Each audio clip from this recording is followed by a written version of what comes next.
Hey, welcome back to my channel. I hope you're all having a really great weekend. In today's video, I'm going to be talking about ways in which you can actually improve your skin without skincare. As you've probably guessed from my channel, I absolutely love skincare. I've got tons and tons and tons of it, but there are things that I do as well which I think contribute to the look and feel of my skin as well. So I think these are some of the ways that you can actually help improve your skin without actually spending any money in terms of buying skincare.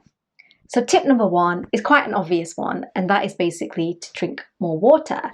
Now, I know that there's a lot of information out there about whether or not water can actually help improve your skin. In my skin, I really do feel like if I don't drink enough water, it feels a bit drier and it looks a bit more dehydrated and a little bit more dull. But there are different benefits to drinking water. Obviously, the fact that it keeps your body hydrated, it can eliminate toxins from your liver, it can help with your kidney function. And I think those are some of the things that help your body run overall and help your body be in a better state. So I think that by default, partly your skin can look better as a result. That's just my personal opinion. And I also think that drinking enough water ties in with your diet as well. I think eating a lot of sugar and processed foods and things like that can really make your skin look a bit rubbish, if you know what I mean. It can really make you feel really crap as well sometimes. So I think eating foods that are rich in antioxidants or eating enough vegetables and things like that can really help with the look of your skin as well. A lot of people do think that skincare is tied in with diet. So a combination of having enough water and having a balanced diet as well, I think is really, really important. Tip number two is actually using a silk pillowcase. And not only that, is actually changing your pillowcase frequently. Silk actually has a lot more slip to it. So when you're sleeping at night and you're perhaps turning around, it minimizes the friction that's being caused to your skin, and that can actually have an effect on your wrinkles as well because of the friction against your pillow. It sounds a bit daft, but it is something that I've read a lot about recently, and I actually bought some silk pillowcases not that long ago. The other benefit of using a silk pillowcase is that it's actually less able to absorb moisture from your skin, so the sweat or the oils that can come off your skin in the night is less likely to transfer onto your pillow. And then as a result, it's less likely to actually hold on to the bacteria, which is one of the things that can actually aggravate your spots and acne. And that's also one of the reasons why you should change your pillowcase quite frequently, because a lot of people do actually sweat a lot in their sleep, and oils can come off their skin, and then you kind of put your face back onto that same pillowcase every evening. The one that I have is just one that I got from Amazon. It was really cheap, actually, about £6 or £7, which is this one. Another benefit of using a silk pillowcase is that because it actually does have a lot of slip and it's quite smooth, it actually reduces the tangling of the hair and it makes your hair less frizzy, which is really, really great. I actually go to sleep with my hair tied up, but somehow in the morning it's just loose and wild and it's sort of flying about all over the show. But I really feel like it does help with actual breakage of my hair. It's got less breakage because of the fact that I sleep on a silk pillowcase. Okay, tip number three is something that I think that we're all kind of guilty of, and that's touching your face. I preach it, but sometimes I do it as well, and it's just something that happens automatically. It's not something that I'm aware of, and I kind of just sit there and just touch my face. I'm like, oh crap, touching my face. And the reason for that really is because, we touch so many things in the day. Yes, we wash our hands. Yes, we use sanitizer, but we're still touching things such as keyboards, your mouse, your phone, food and things like that. So what we're really doing is we're just adding dirt and bacteria onto our skin, and that can actually aggravate your skin. It can cause spots and aggravate your acne as well. So it's really important to try and avoid touching your face, and that is something that will really help because, especially if you do have acne, a lot of people that I've spoken to actually say that they can't help but pick their face. It is one of those things that you kind of just do automatically. Another problem with actually touching your face or scratching your spots and stuff is that it does actually cause scarring, and for people with darker skin tones such as myself, picking spots and stuff leaves more scarring than if I was just to leave it alone. And as I say, we're all guilty of doing that, and I've done that so many times myself. So yeah, don't touch your face. Okay, tip number four is don't wash your face with hot water. Now, I get the idea that you might think that, okay, I've got a dirty face or dirty face. It was a dirty face. You might have, just taken all your makeup off, you're putting your cleanser on, and you think, right, I really want to get in there, take all the makeup and stuff off my face, so I'm going to use hot water. But hot water really dries out your skin. It's going to pull all of that moisture out of your skin and leave it feeling really dry and irritated because it's too hot for your face. Lukewarm water is the best way to go. It's going to be not too cold and not too hot, and that is really going to do a good job of clearing your skin, cleansing your skin properly, and still being able to actually get in there and take all of that makeup out. Okay, number 5 is washing your makeup brushes properly and regularly. I have done a video on this previously because it's kind of like my bugbear when I see people using brushes that are really dirty. And the reason for that is based on the fact that it has an effect on your skin using dirty brushes. It contains old makeup, dust, bacteria, sweat. So all of those things together can really, make a really disgusting kind of cocktail of crap essentially that you're leaving to sort of fester in your brush to then use the next day. So it can really have an effect on the way that your skin looks if you keep using dirty makeup brushes. I'm not saying wash it every single day, but every week or so is a good way of actually making sure that your skin stays a little bit clearer.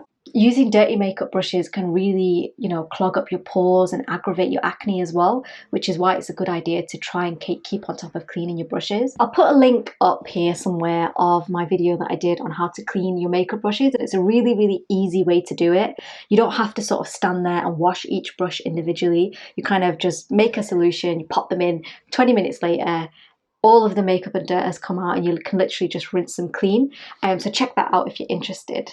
Number 6 is avoid smoking and avoid being around smoke as well. That includes cigarettes and vape as well. What happens when you actually smoke tobacco is that it releases free radicals. It can also have an effect on your elastin and the collagen in your skin as well. It actually breaks both of those things down, and over time it can lead to accelerated aging, dehydration, dark circles, and also a really dull complexion.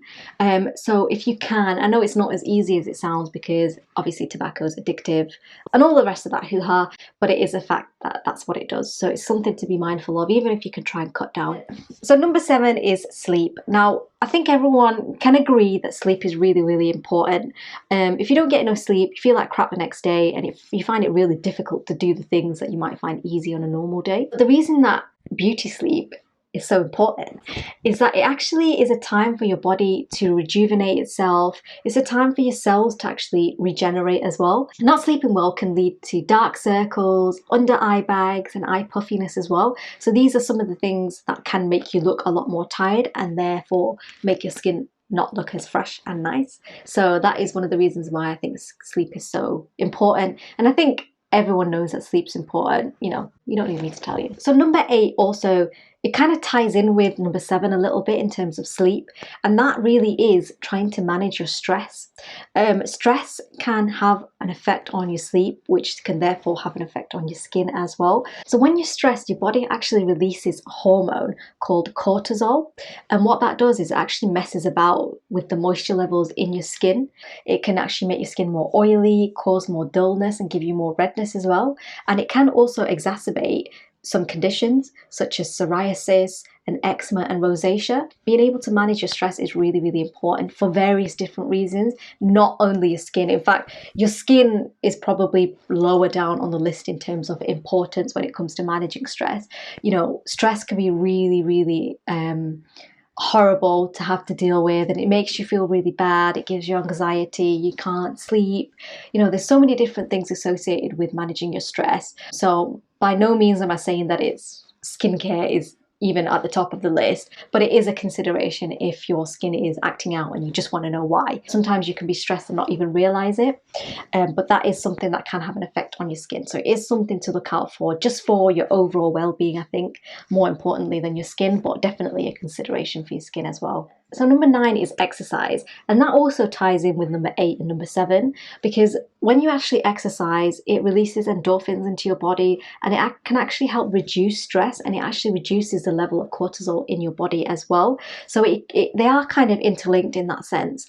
But another benefit of actually exercising, not only does it help look after your health, but in terms of your skin, it also carries more oxygen and more blood around your body, and it brings nutrient to the cells as well, which can really lead to you a better complexion. And don't get me wrong, I'm guilty of not doing enough exercise. I can be so lazy sometimes, but when I actually do it, I feel much more awake, much more energized as well. And I think that really has an effect on my stress as well.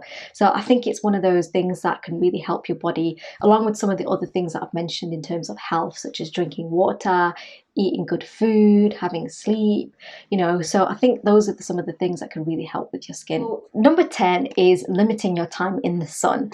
Now, I have done a video before about wearing sunscreen and why it's so important, and I still think that it is really important, but part of that as well is actually trying to limit your time in the sun. Sunscreen, you know, is only really effective when you apply it properly, you apply it thoroughly, and you reapply it. So for some people, that's not possible. They can't reapply it because they've got tons of makeup on and they don't want to reapply it, or you forget, or you can't be bothered, or you're not that too fussed about wearing sunscreen. So actually limiting your time in the sun can actually help with that too. We should all know by now that being in the sun can really cause accelerated aging to your skin, and not only that, it can cause skin cancer as well. So trying to limit the time that you spend in the sun, or using other precautionary methods such as wearing a hat and wearing sunglasses, can really help your skin look and feel better as well. So if you want to check out my video about sunscreen, it's basically everything you kind of need to know about sunscreen. I'll link that up, or I'll put that down below in the description bar, and you can check that out in your own time if you're interested. Those are my top 10 tips for ways to improve your skin without actually using skincare. I hope you found some of those things really interesting. Some of them might be things that you've never thought of, and some of them might be things that you're like, yeah, that's kind of obvious. It's just a little gentle reminder for you all. Let me know your thoughts down below, and also please share some suggestions that you do have on other ways to improve your skin without skincare. I'm always really eager to find out different things and hear from you guys about things that you do at home as well. So please let me know down below. So guys, thank you very much for watching this video. I hope you really enjoyed it. Please like it, please subscribe, follow me on Instagram as well, and please share it to people who you think might be interested too. And I'll catch you next time. Bye.